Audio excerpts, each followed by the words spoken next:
नमस्कार, आप देख रहे हैं प्राइम टीवी और मैं हूं आपके साथ मुस्कान अजमानी। रुक करेंगे मध्य प्रदेश की बड़ी खबरों की ओर। मध्य प्रदेश के सीएम शिवराज सिंह चौहान ने दमोह में 2 विधानसभा क्षेत्रों में चुनावी सभा की है। इस दौरान उन्होंने भाजपा प्रत्याशियों के पक्ष में चुनाव प्रचार किया है। वहीं मुख्यमंत्री शिवराज सिंह चौहान सबसे पहले पथरिया विधानसभा क्षेत्र के बटियागढ़ पहुंचे, जहां पर उन्होंने मन से कमलनाथ सरकार की नाकामियां दिखाई। उन्होंने कहा कि कमलनाथ ने उनकी सरकार की विभिन्न योजनाओं को बंद कर दिया था। इस दौरान सीएम शिवपाल सिंह चौहान ने सुरक्षा घेरा तोड़कर आम जनता से मुलाकात भी की, जिसके ठीक बाद मुख्यमंत्री शिवराज सिंह हाटा विधानसभा के हाटा मुख्यालय पहुंचे, जहां उन्होंने भाजपा प्रत्याशी उमा देवी खटीक के पक्ष में चुनावी प्रचार किया। यहां पर उन्होंने उमा देवी के पत्र का उल्लेख करते हुए सरकार आने पर उन सभी बातों को पूरा करने की बात कही है। उन्होंने हाटा क्षेत्र में किसी का भी मकान नहीं गिराए जाने का आश्वासन दिया। कोई नहीं आएगा, मैं सीधे बात करूंगा।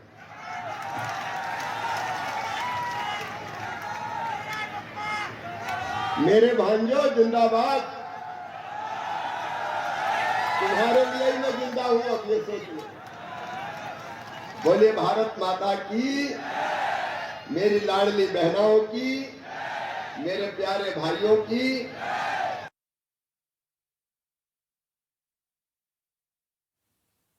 सीएम शिवराज सिंह चौहान ने रतलाम के जावरा में चुनावी जनसभा को संबोधित किया। इस दौरान उन्होंने कांग्रेस नेताओं पर जमकर निशाना साधा। उन्होंने पूर्व सीएम दिग्विजय सिंह पर भी जमकर कटाक्ष किया। इस दौरान उन्होंने साफ तौर पर कहा कि उन्हें नवरात्र में कन्या पूजन से भी आपत्ति है। वो कहते हैं मैं नौटंकी करता हूं, क्या कन्या पूजन नौटंकी है? पूर्व मुख्यमंत्री कमलनाथ पर उन्होंने आरोप लगाया कि उनके 18 महीने के कार्यकाल में भाजपा की सारी योजनाएं बंद कर दी गई थी, लेकिन मैं कमलनाथ जी द्वारा बंद योजनाएं प्रारंभ कर मुख्यमंत्री तीर्थ दर्शन योजना में हवाई जहाज से सफर कराऊंगा। चौहान ने 13 मिनट के भाषण में लाडली बहना योजना और अन्य योजनाओं का जिक्र करते हुए कहा कि प्रदेश सरकार निरंतर जनहितैषी काम करेगी। हम प्रदेश के साथ ही जावरा में भी विकास की गंगा और बहाएंगे। विकास की इसी श्रृंखला में उन्होंने जावरा में 10 सीएम राइज स्कूल देने की घोषणा की है।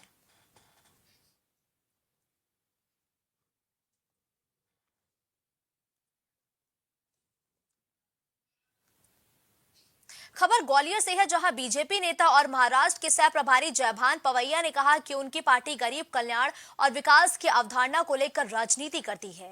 लाडली बहना योजना को पार्टी अगर मुद्दा बना रही है तो ये उसकी एक कामयाबी है, क्योंकि गरीब हित में उठाया गया कदम लोगों के बीच में पहुंचना चाहिए। उन्होंने हमास संगठन को आतंकवादी संगठन बताते हुए कहा कि इस संगठन ने इजरायल के 1400 निर्दोष लोगों की हत्या की, वो देशभक्त कैसे हो सकता है?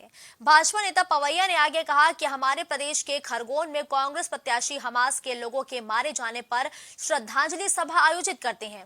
क्या ये देश विरोधी कदम नहीं है? जब सरकार स्पष्ट कर चुकी है कि वो इजरायल के साथ है, ऐसे में देश के अंदर इस तरह की आवाज उठाना कि आतंकवाद को बढ़ावा देना नहीं है। एक सवाल के जवाब में उन्होंने ये भी कहा कि जो लोग अब चुनावी मौसम में राम भक्त होने का दावा कर रहे हैं, वो दरअसल राम विरोधी हैं। आगे उन्होंने कहा कि राम मंदिर निर्माण में कांग्रेस ने हर तरह की बाधाएं खड़ा करने की कोशिश की है। सबसे बड़ा मुद्दा है बस्तियों में, गांव में। लेकिन हम राजनीतिक पार्टी के नाते जो बड़े मुद्दे जीवन को प्रभावित करते हैं, लोगों के राष्ट्र जीवन को, ऐसा राम मंदिर के मुद्दे पर चर्चा क्यों नहीं होगी? आज हमास आतंकवादी संगठन है अंतर्राष्ट्रीय। 1400 निरपराध इजरायलियों की मृत्यु हुई है उसकी गोलियों से। आज भारत की नीति है कि हम हमास के खिलाफ इजराइल के साथ खड़े हैं।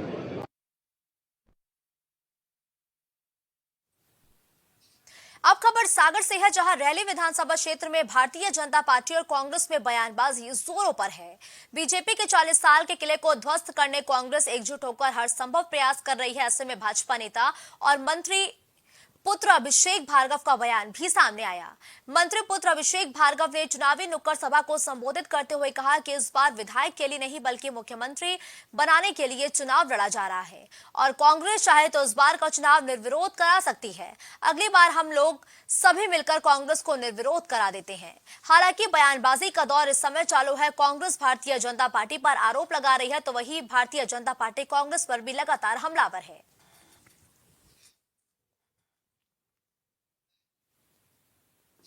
अब छिंदवाड़ा से खबर है, जहां स्वीप कार्यक्रम के तहत मेगा इवेंट का आयोजन किया गया। मतदाता जागरूकता के इस कार्यक्रम में तकरीबन 10,000 लोगों ने शिरकत की। वहीं आकर्षक सेल्फी पॉइंट के साथ विद्यार्थी और महिलाएं विशाल मानव श्रृंखला बनाकर लोगों को मतदान करने के लिए भी जागरूक करती हुई नजर आईं। विद्यार्थियों ने मतदाता गीत पर सांस्कृतिक प्रस्तुति दी और इसके साथ हस्ताक्षर अभियान आदि भी आकर्षण का केंद्र रहा।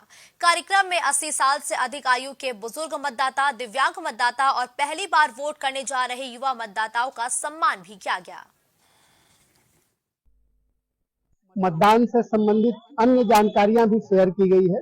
जिन दस्तावेजों के आधार पर मतदान किया जा सकता है उनकी जानकारी दी गई है। जिस तरह से ई एपिक डाउनलोड किया जा सकता है उसकी जानकारी दी गई है। और प्रत्येक मतदान केंद्र पर जो सुविधाएं जरूरत है मतदान करने के लिए और मतदान दलों के लिए, उसकी व्यवस्था को भी देखने का इस स्वीप अभियान के अंतर्गत कार्रवाई की गई है। जिला मुख्यालय पर काफी अच्छा रिस्पांस मिला है। और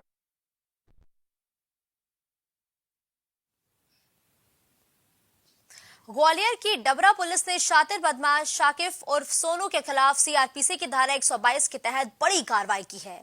शफीक ने 20 अगस्त को डबरा इलाके में ही दलित नाबालिग लड़की को बंधक बनाकर उसके साथ दुष्कर्म किया। और आपको बता दें कि 24 जुलाई को ही अनुविभागीय अधिकारी ने शफीक को 1 लाख रुपए के निजी मुचलके और 2 साल तक किसी भी आपराधिक गतिविधियों में शामिल नहीं होने के लिए बाउंड ओवर भी किया था।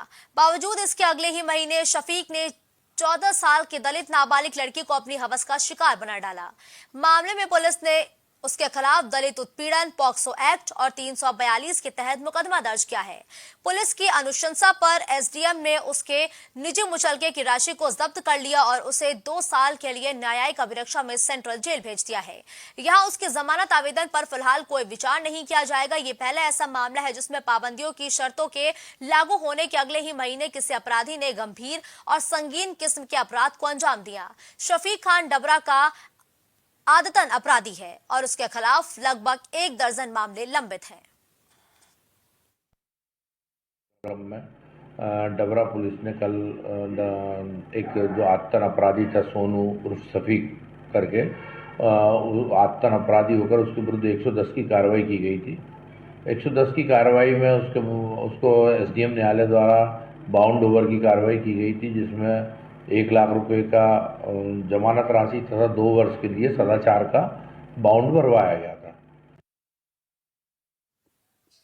ग्वालियर के पड़ाव थाना क्षेत्र के फिजिकल कॉलेज के सामने साइकिल सवार को तेज रफ्तार कार ने कुचल दिया, जिससे उसकी मौके पर ही मौत हो गई। मृतक लक्ष्मीबाई राष्ट्रीय शारीरिक शिक्षण यूनिवर्सिटी कैंपस जा रहा था। फिलहाल पुलिस ने कार को ट्रेस कर लिया है, लेकिन उसे बरामद नहीं किया जा सका है। न ही आरोपी के बारे में फिलहाल कुछ पता चल पाया है। वही इस मामले पर पुलिस का दावा है कि जल्द ही आरोपी को गिरफ्तार किया जाएगा।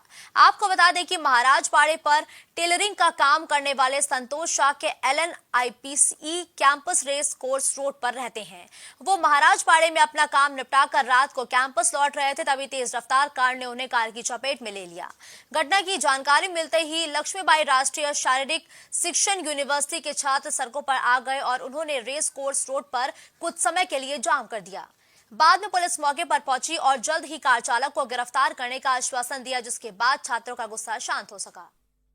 था तो एक स्विफ्ट कार के चालक ने तेज गति और लापरवाही से चलाकर उसमें टक्कर मार दी और घायल जो है मौके पर ही पड़ा रहा। जैसे ही LNIP के छात्रों को पता चला तो उन्होंने आके उसको हॉस्पिटल के लिए भेजा। वो हॉस्पिटल जाते जाते उसकी मृत्यु हो गई। उसके परिजन की रिपोर्ट पर से थाना पड़ाव में स्विफ्ट कार चालक के विरुद्ध अपराध पंजीबद्ध किया गया, विवेचना की जा रही है।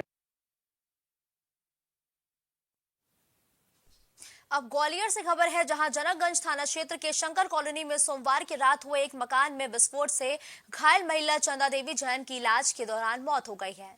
पुलिस ने इस मामले में महिला के पति विनोद जैन के खिलाफ मुकदमा दर्ज कर लिया है। आपको बता दें कि महेश दुबे के मकान में किराएदार विनोद जैन की रसोई में सोमवार रात अचानक विस्फोट हो गया था, जिससे घर की छत तक उड़ गई थी। इसमें दबकर विनोद की पत्नी चंदा देवी घायल हो गई थी। हालांकि दमकल कर्मियों को घर में सिलेंडर सही सलामत मिला था। बाद में FSL की वहां मिले विस्फोट पदार्थ का परीक्षण किया गया तो पता चला कि घर में अवैध रूप से आतिशबाजी की गई थी, जिसमें विस्फोट हुआ था। विस्फोट इतना बड़ा था कि आधी रात को शंकर कॉलोनी में हड़कंप मच गया था। इस मामले में पुलिस ने प्रकरण दर्ज किया था। बाद में इसमें किराएदार विनोद जैन के खिलाफ विस्फोटक अधिनियम एवं धारा 308 के तहत मामला दर्ज कर लिया गया था। फिलहाल ये पता नहीं चला है कि विनोद जैन ने यह विस्फोटक सामग्री अपने पास किस उद्देश्य से रखी थी। जनकगंज थाने में विनोद जैन द्वारा अपने घर में देशी विस्फोटक पदार्थ हाथ के बने हुए बनाए जा रहे थे। उसी दौरान विस्फोट हो गया था। उसके कारण उसकी पत्नी घायल हो गई थी गंभीर अवस्था में। तो उसकी पत्नी इलाजरत थी और कल दिनांक को पत्नी की मृत्यु हो गई। तो उसके विरुद्ध धारा 304 का अपराध पंजीबद्ध किया गया, धारा बढ़ाई गई।